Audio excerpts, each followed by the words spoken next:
donc composé de 16 véhicules, 68 motos et de quelques intrants a été reçu par le ministère de la Santé en République du Congo.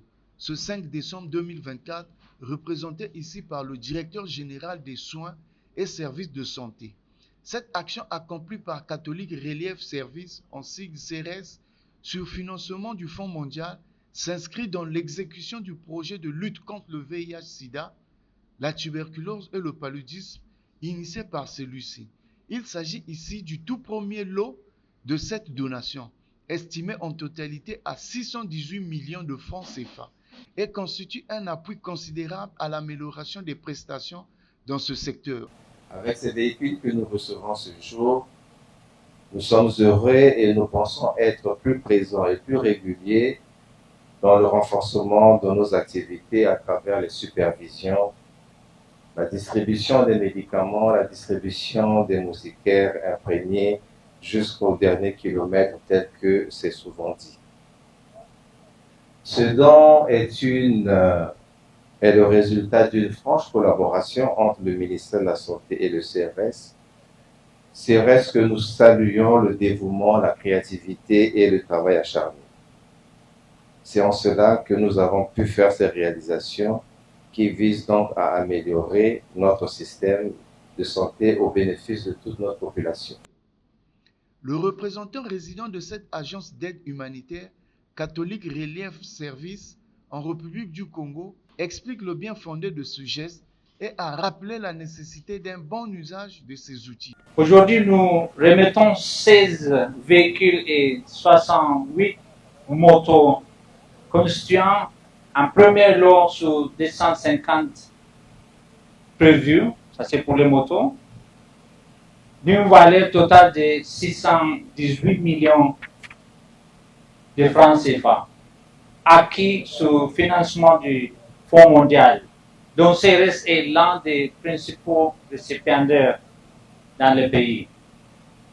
Cette dotation s'inscrit dans l'objectif général du plan national de développement sanitaire 2023 à 2026, intitulé « Contribuer à améliorer l'état de santé et de bien-être des populations sans exclusion par le renforcement des systèmes de santé ». En effet, la remise des clés et quelques documents nécessaires a donc constitué l'action cruciale de ce jour.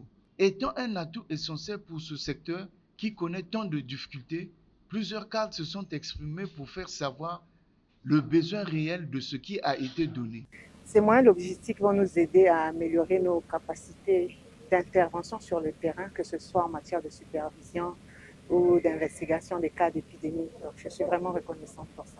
Nous avons ce que nous appelons des équipes d'intervention rapide. Ce sont des individus qui travaillent dans un cadre collégial avec plusieurs compétences, plusieurs intervenants, et ils sont censés, toutefois qu'il y a une urgence, se mobiliser, se déplacer, partir d'un point à un autre pour aller secourir la population, pour aller prendre en charge la population qui est dans la souffrance. Donc, quand cette équipe se mobilise, il faut, faire des prélèvements, il faut faire la prise en charge, il faut peut-être assurer le transport sécurisé des échantillons et aussi évacuer le patient qui est pris en charge. Donc, pour le faire, il faut des moyens.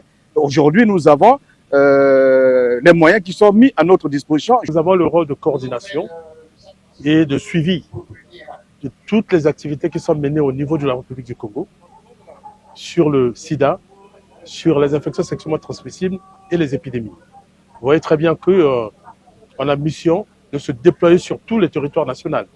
Mais il nous faut des moyens roulants. Donc ce moyen que nous venons de recevoir va renforcer l'exécution des missions du Conseil national de lutte contre le sida et les infections transmissibles et les épidémies en termes de... Ce don vient donc à point nommé car ces moyens de mobilité seront d'une grande importance. Soulignons que cette action est le fruit de la collaboration entre le ministère de la Santé et Catholic Relief Service.